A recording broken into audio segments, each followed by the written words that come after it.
rentrons à présent dans le vif du sujet pour cet après-midi, qui va nous servir à chercher à articuler quelque part les différentes échelles auxquelles se joue le vieillissement de notre société. Parce qu'on peut en effet le penser à la très vaste échelle XXL d'un territoire, jusqu'aux plus petites échelles, les plus intimes, celles du logement. On en a un peu abordé les termes ce matin, et même à l'intérieur du logement, l'échelle de la pièce, l'échelle de la chambre, l'échelle, pourquoi pas, du meuble. Mais nous y viendrons. Tout au long de cet après-midi, vous allez découvrir des, des- des expériences et des pensées originales. Euh, la question du foncier qui sera abordée par Benjamin Aubry, qui est architecte et urbaniste, mais aussi entrepreneur. Une société qui s'appelle Yudo, que vous connaissez sans doute pour sa capacité à innover avec le petit foncier du pavillonnaire où tellement de choses vont devoir se jouer en matière de réinvention. Et vous verrez à quel point c'est critique pour le sujet du vieillissement qui est le nôtre. Kevin Charras, qui nous vient du CHU de Rennes avec le Living Lab Vieillissement et Vulnérabilité, une approche sur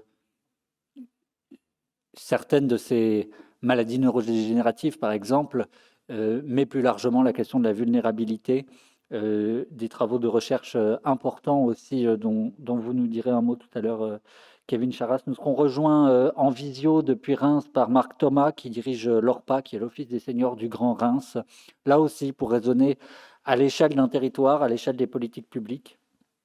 Politiques publiques dont il sera également question avec Angélique Giacomini, qui est titulaire d'une double casquette. Elle représente aujourd'hui le bien connu RFVAA, le réseau francophone des villes amies des aînés, mais qui est également sociologue, docteur en sociologie, pour nous parler d'agisme versus intégration dans l'échelle des politiques publiques. Une expérience tout à fait atypique et originale aussi qu'on vous proposera de découvrir, c'est celle de Louis Riegel. Je n'en dis pas trop tout de suite pour ne pas vous déflorer la surprise. Nous continuerons ce matin, Marc Armango, à esquisser quelques-unes des pistes de recherche qui sont menées au sein de la Fondation Aya. Eh bien, Aya est parmi nous cet après-midi avec Jérôme Bataille et Samuel Reist, enfin du moins l'un des deux, je ne sais plus lequel des deux n'a pas pu nous rejoindre en dernière minute. Mais avant cela, Fanny Cérez, je vais vous inviter à venir sur scène. Vous êtes architecte et programmiste, atelier AA. Vos travaux portent sur l'architecture humaine, capacitante, comme on dit, et je vous cède instantanément la parole. Je vous laisse le petit cliqueur. Oui, oui. Très bien, bonjour à tous. Merci pour l'introduction. Alors, en effet, à l'agence que je dirige, et puis plus largement dans les travaux de recherche que j'ai pu faire dans ma thèse, on s'intéresse un peu à cette question du futur des EHPAD.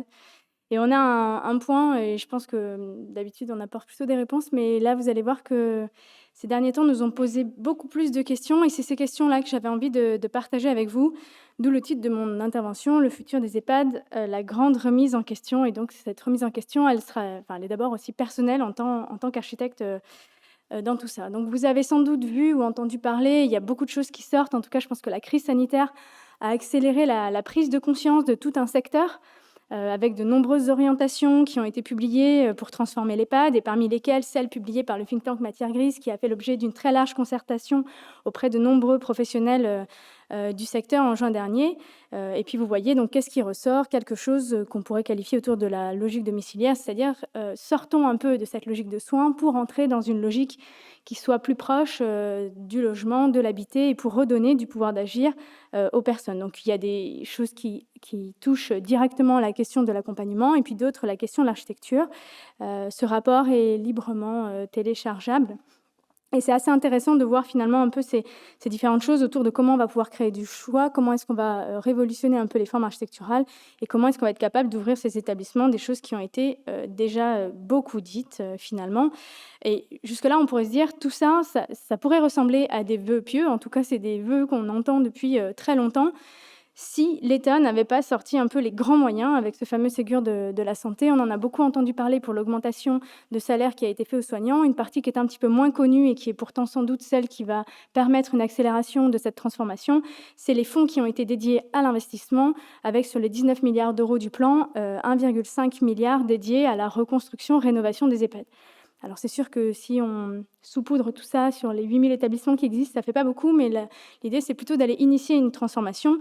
Et avec cet argent est sorti un certain nombre de directives qui fixent le cadre, théoriquement, de comment on va dépenser cet argent, en tout cas à quoi ça doit mener. Et la première chose qui ressort, comme vous le voyez, c'est une évolution de l'offre globale, une transformation de l'offre. Et c'est assez intéressant de voir que l'investissement en immobilier est pensé comme un facteur de transformation. Et puis de rentrer dans cette logique domiciliaire avec l'idée de pouvoir, au-delà de seulement satisfaire les besoins des personnes âgées, besoins de soins, besoins de sécurité, etc., d'aller sur la question des aspirations. Et donc arrive à nouveau cette question de l'approche domiciliaire. Et je voulais en toucher quelques mots. Il se trouve que ça fait 15 ans qu'on fait ça à l'agence. On fait quasiment que ça, de la transformation domiciliaire d'établissements médico-sociaux dans le champ de la gérontologie et dans le champ du handicap. Donc on avait pas mal de projets à vous montrer. Et je pense que c'est intéressant de pouvoir voir 2-3 choses. Voilà un exemple, un hôpital gériatrique, 160 lits dans les Landes, qui a été reconstruit il y a assez peu de temps, en 2017. Je pense que ça faisait à peu près 10 ans que c'était livré. Et ils font le constat suivant, on voulait que les gens soient bien ici, puis en fait, on a construit un hôpital plus.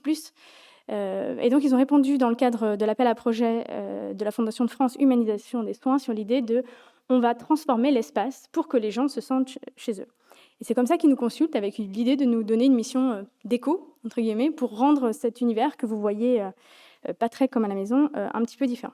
Donc on est sur des unités psychogériatrie qui accueillent des personnes qui ont des troubles cognitifs sévères, qui sont fermées et qui cochent toutes les cases de la bonne unité Alzheimer, entre guillemets, c'est-à-dire, comme on le voit là, une porte qui est quelque part entre des locaux techniques un petit peu dérobés, des chambres qui s'organisent autour d'un patio pour créer la fameuse aire de circulation circulaire pour que les personnes puissent déambuler librement, un bureau des soignants qu'on voit sur la photo, la vitrée un peu 360 pour surveiller tout ça, et puis un certain nombre de chariots. Donc la première chose qu'on a fait, c'était de se dire, très bien, mais avant de pouvoir transformer ce lieu, on a besoin de s'immerger. Et quand on a passé 1 à 2 journées dans ces locaux, du matin au soir, on a fini, comme les résidents, par tourner autour de l'aire de déambulation et peut-être développer nous-mêmes un certain nombre de troubles. En tout cas, on s'est dit qu'il y avait un grand sujet et que cet environnement, il était clairement déshumanisant et que ça générait beaucoup de problèmes chez les personnes. Les chambres étaient fermées à clé pour pas qu'ils y accèdent. Beaucoup de personnes étaient attachées à leur fauteuil. Et finalement, on avait une grande privation de liberté des personnes. Et moins les personnes pouvaient faire des choses. Et finalement, plus il y avait des troubles et plus les professionnels passaient du temps à gérer ces troubles. Et ça se soldait par, comme je le disais, beaucoup de contention. La quasi-totalité des personnes étaient contentionnées, soit physiquement, soit chimiquement. Et une fois qu'il y avait contention, forcément, c'était difficile d'entrer en relation avec les autres et puis surtout difficile de préserver l'estime de soi. Du coup, la dépendance augmente, du coup, la charge de travail augmente, du coup, les soignants s'épuisent, et in fine, on est un peu, c'est le bas du bas. Et c'est comme ça qu'on s'est aperçu qu'on était vraiment dans un cercle vicieux, en fait, qui fabriquait beaucoup de choses, et qu'on avait clairement un coup de peinture, un changement de sol, que ça ne suffirait pas, qu'on avait besoin de remonter ce cercle. Et pour ça, on avait besoin de travailler avec les équipes pour comprendre leurs contraintes, leurs pratiques, de façon à pouvoir créer un vrai changement. Pas un changement juste cosmétique.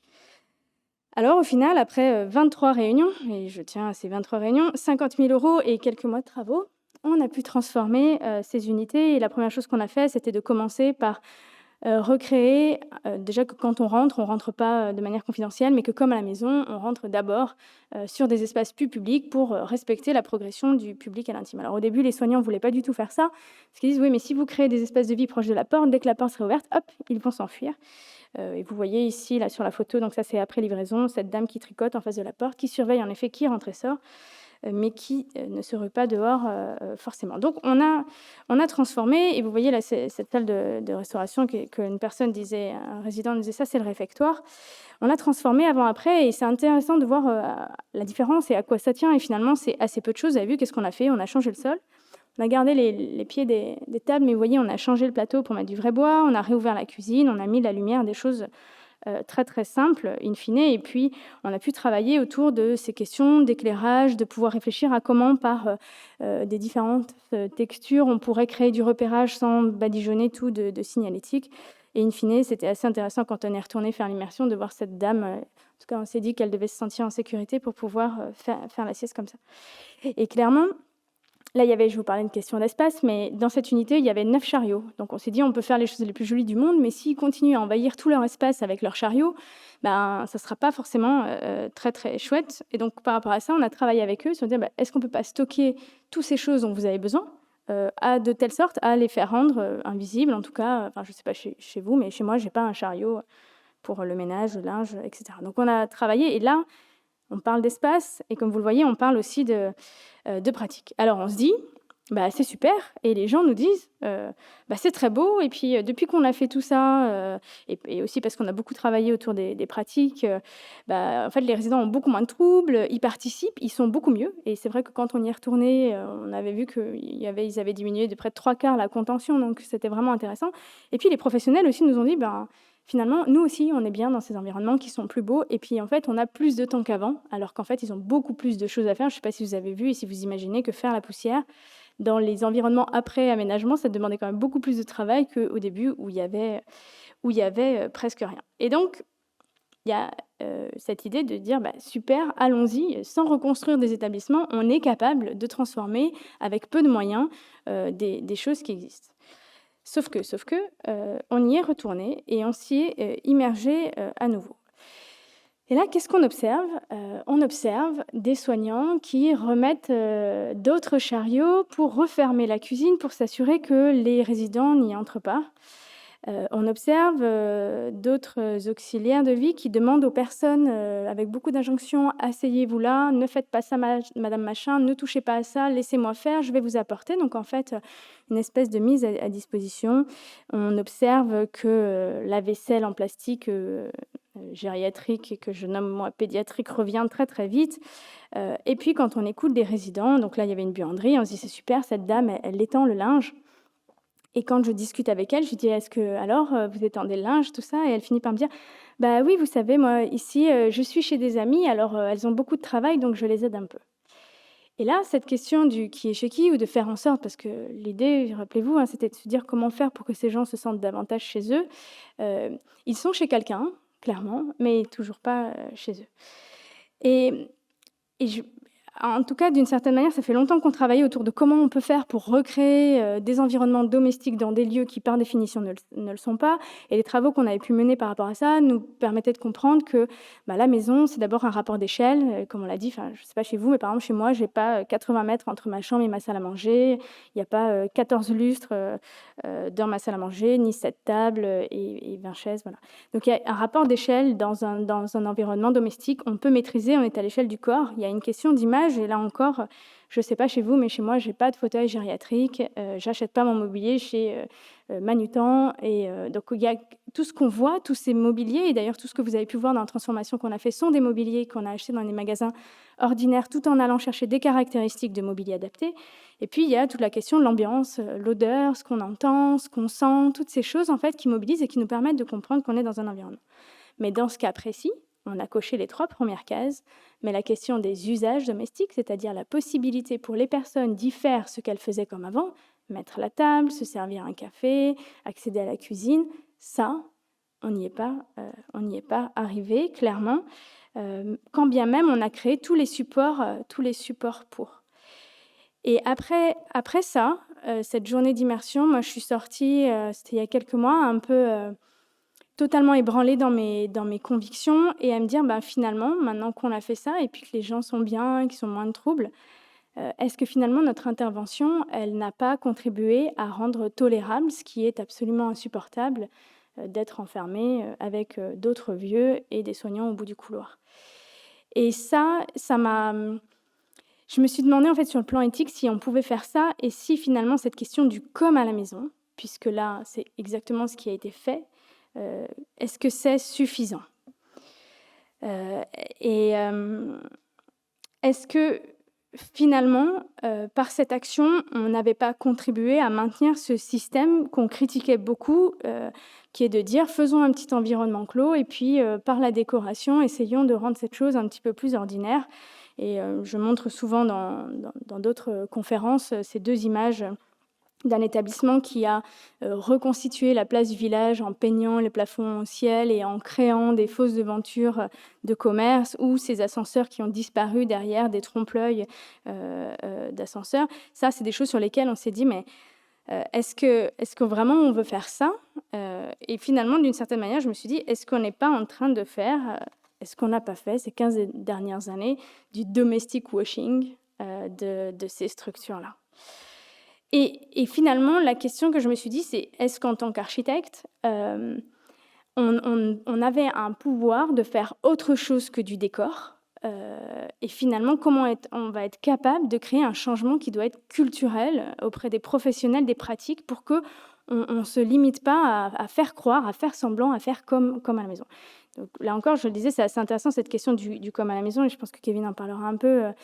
C'est de se dire, si vous êtes comme à la maison, d'ailleurs, quand vous êtes invité chez quelqu'un et qu'on vous dit faites comme chez vous, le comme crée la distance, qui vous rappelle que malgré tout, vous n'y êtes pas. Donc, la question que je me pose après tout ça, c'est de se dire finalement, est-ce qu'en tant qu'architecte, on ne pourrait pas repenser nos modalités d'intervention pour participer pleinement à ce changement culturel? Alors, ce changement de paradigme, là, je vous parlais de la logique domiciliaire, ça fait longtemps qu'on en parle en réalité, et la CNSA sortait en 2018 un premier rapport qu'elle appelle pour une société inclusive ouverte à tous, et qui invitait a priori plutôt les acteurs du champ médico-social, mais je me dis que peut-être qu'on a des choses à apprendre en tant qu'acteur du cadre bâti, à se dire peut-être qu'on pourrait penser aux personnes avant de penser à la question de l'âge, du handicap, des maladies, peut-être qu'on pourrait s'intéresser à ce dont ils ont envie avant de penser en matière de besoins, et peut-être qu'on pourrait les associer en tant que partie prenante à la construction de réponses plutôt que de décider en tant qu'expert de ce qui est bon pour eux. Et c'est là que cette question la première fois, en tout cas, que ce mot de domiciliaire arrive dans nos bouches et de manière un peu globale, c'est avec ce rapport. Et on nous disait, à ce moment-là, il faut qu'on arrive à sortir de cette logique d'hébergement pour que enfin les personnes se sentent chez elles. Alors, ça invite sans doute, je me suis dit, peut-être que nous-mêmes, on a à réfléchir à s'il y avait cette espèce d'approche sémantique qui nous permettait de repenser l'action médico-sociale, comment est-ce qu'on va être capable, en tant qu'architecte, de s'interroger sur cette logique, ce changement de logique? Est-ce qu'il n'appelle pas aussi à un changement sémantique, et donc de mots, de concepts et de dispositifs architecturaux pour penser le futur des établissements? Et clairement, quand on pense unité ou secteur, c'est pas pareil qu'un ensemble d'habitations. Quand on pense chambre, certains architectes disent cellule, quand on dessine des chambres, c'est pas pareil qu'un logement, etc., etc. Et quand on a beaucoup recherché l'uniformité ou dans la logique domiciliaire, on va plutôt rechercher de l'hétérogénéité, du repérage par l'ambiance, de la personnalisation, etc. Et ça, les moyens étant ce qu'ils sont, ça nous invite sans doute à voir comment on va être capable de faire ce shift de pensée, comment est-ce qu'on va être capable de sortir vraiment du cadre. Et sur la question pour que les gens se sentent chez eux, avoir un logement, c'est sans doute intéressant, et peut-être qu'avoir qu'une seule chambre, et là je pense c'est en train d'émerger, une seule chambre, 20 mètres carrés, comme une dame me disait, comment voulez-vous que je mette tout ce que j'avais dans ma maison de 100 mètres carrés dans 20 mètres carrés? La question est d'autant plus pertinente quand la chambre en question est déjà meublée d'un lit médicalisé, qu'il faut laisser la place pour le lève-personne, etc., etc. Donc c'est clair qu'il ne reste pas grand-chose. Alors avec Kevin, encore une fois, il n'y a pas très longtemps, on faisait une conférence là-dessus, et puis on dit, alors qu'est-ce qui différencie une chambre d'un logement? Deux choses. Une cuisine. La première chose qui crée la différence entre le studio et la chambre étudiante, c'est la présence de cette cuisine. Et alors là, il se pose plein de questions autour de oui, mais s'ils sont là, c'est qu'ils ne peuvent plus cuisiner. Oui, mais à quoi ça sert? Parce que de toute façon, ils sont tous grabataires. Oui, mais ça présente un risque, etc. C'est sans doute vrai. N'empêche que sans cuisine à soi, comment pouvoir recevoir ses proches sans être dépendant des professionnels? Comment pouvoir continuer à faire un peu de vaisselle, un peu de lessive? Comment avoir un verre de jus de pomme pour quand sa famille arrive? Enfin, des choses très simples. Et puis le logement, c'est aussi l'endroit qui accueille l'intimité. Et donc, là encore, est-ce que vraiment c'est décent de continuer, enfin d'avoir un lit en 90 après 80 ans dans un lit double? Et est-ce qu'on est capable aujourd'hui de proposer à des personnes un lit double et pourquoi pas leur lit, et pas uniquement quand ils sont en situation d'obésité? Parce que pour rappel, aujourd'hui, c'est un peu comme ça. Ces chambres sont pensées avec des lits doubles dès que les personnes sont en surpoids. Donc on se dit, très bien, faisons des logements. Oui, mais qui va payer ça? Donc face à ça, la question, moi, que je me pose, c'est est-ce que faire mieux, c'est forcément faire plus, ou est-ce qu'on est encore une fois capable de faire autrement? Aujourd'hui, un EHPAD, c'est 55 mètres carrés à peu près par personne, dont 21 mètres carrés à jouissance privative. Ça veut dire que c'est 15 mètres carrés qui va en couloir, c'est beaucoup quand même, presque autant que pour les personnes, et 19 mètres carrés qui vont à peu près à tous les autres espaces collectifs. Est-ce qu'on n'est pas capable de redéployer ces espaces, ces superficies, et est-ce qu'on n'est pas capable d'imaginer que peut-être on n'a pas besoin de tout connecter par l'intérieur? Je ne sais pas vous, mais moi par exemple, je ne peux pas aller chez mon coiffeur en pantoufles par un couloir intérieur, ni chez mon médecin. Et en effet, quand je sors, il pleut, il fait froid, etc. Mais que après tout, dans la vie ordinaire, peut-être qu'on pourrait imaginer des choses un peu différentes. Et peut-être aussi qu'on est capable d'imaginer que une institution, quelle qu'elle soit, pourquoi est-ce qu'elle a besoin de tout avoir en interne? Est-ce qu'on n'est pas capable d'imaginer une diversification des modalités d'habitat et se dire qu'en effet, on pourrait avoir des choses de l'ordre de la colocation, on pourrait avoir des appartements intramuros, mais peut-être qu'on pourrait aussi avoir des choses hors les murs. Je ne parle pas d'EHPAD hors les murs, mais de se dire après tout, si je sais pas, j'ai 80 places habilitées, qu'est-ce qui m'empêche d'en avoir 60 dedans, 6 dehors, etc. Et d'imaginer des choses radicalement différentes et de peut-être aussi repenser, dissocier l'offre d'accompagnement de l'offre d'habitat pour être un peu plus proche de ce que les personnes peuvent attendre. Alors, comment on peut faire tout ça? Moi, je me dis, il y a une chose qui peut être vraiment intéressante, c'est de s'inspirer. Comment on répond différemment aux mêmes questions? Peut-être qu'on peut aller voir ailleurs, s'autoriser à penser ces choses différentes. Et à ce titre-là, plusieurs choses. J'ai eu la chance d'aller en 2020 aux Pays-Bas. Ça a fait l'objet d'un papier dans Gérontologie et Société sur comment est-ce que ce modèle néerlandais, qui a supprimé en fait, qui a fermé ces structures médicalisées pour créer des logements assistés, suite à une loi de désinstitutionnalisation qui a été votée, comment est-ce qu'ils ont été capables aujourd'hui, dans notre équivalent EHPAD, de proposer 50 mètres carrés par personne et de repenser totalement la façon dont c'est fait. Et comment d'autres modèles, comme des structures dédiées à les personnes Alzheimer, sont totalement ouvertes au Japon, ou des maisons de type Carpe Diem qui commencent à être bien connues, sont capables de fonctionner avec un petit groupe et qui sont ouvertes aussi alors qu'elles accueillent des personnes présentant des troubles cognitifs. Et donc tout ça se dit que finalement, pour sortir un petit peu de tous nos stéréotypes ou de tout ce qu'on imagine de l'EHPAD type qui est sorti de nos référentiels et qui est beaucoup de copier-coller, je pense qu'il y a un vrai enjeu aussi pour nous, pour la profession, et parce que les moyens vont se raréfier de plus en plus, c'est de dire comment est-ce qu'on est capable de fonder notre conception sur des preuves solides qui existent, qui sont présentes aujourd'hui sur la revue La Littérature, et qui nous apprendraient, par exemple, que des espaces de circulation, des aires de déambulation circulaires ne font qu'augmenter les troubles des personnes, et que peut-être il faudrait sortir de ce type de conception. Donc on se rend compte qu'on a beaucoup de stéréotypes et qu'on projette ces stéréotypes sur une conception qui finalement n'est pas tellement adaptée.